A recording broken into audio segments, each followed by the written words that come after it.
I, Donald John Trump, do solemnly swear. I, Donald John Trump, do solemnly swear. Donald Trump মার্কিন president হিসেবে দ্বিতীয় দফায় দায়িত্ব গ্রহণের পর থেকেই ব্যতিক্রমী সব সিদ্ধান্ত নিয়ে আলোচিত সমালোচিত হচ্ছেন। কখনো গ্রিনল্যান্ড কিনে নেবেন, তো কখনো পানামা খালের নিয়ন্ত্রণ নেবেন, আবার কখনো ফিলিস্তিনের গাজা কেনার মতো পরিকল্পনার কথা জানান ট্রাম্প। এবার আরও একটি সিদ্ধান্ত এলো মার্কিন প্রশাসনের কাছ থেকে।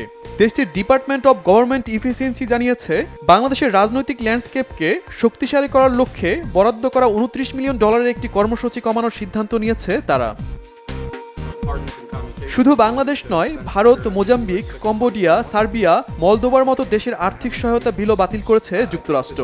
এর মধ্যে ভারতে ভোটারদের উপস্থিতি বাড়ানোর লক্ষ্যে বরাদ্দ করা $21 মিলিয়ন একটি তহবিল বাতিল করা হয়েছে।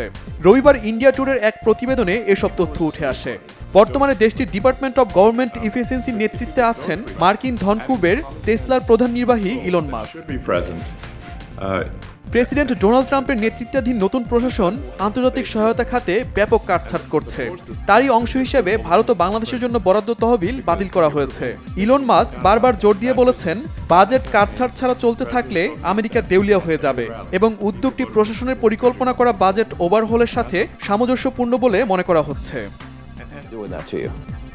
বাংলাদেশ ও ভারতের বাইরে মোজাম্বিকের $10 মিলিয়ন, কম্বোডিয়ায় $2.3 মিলিয়ন, সার্বিয়ায় $14 মিলিয়ন, মলদোভায় $22 মিলিয়ন, নেপালে দুটি কর্মসূচিতে $29 মিলিয়ন এবং মালিতে $14 মিলিয়ন বরাদ্দ বাতিল করা হয়েছে। Shahid Arafat, Bangla Vision, news desk.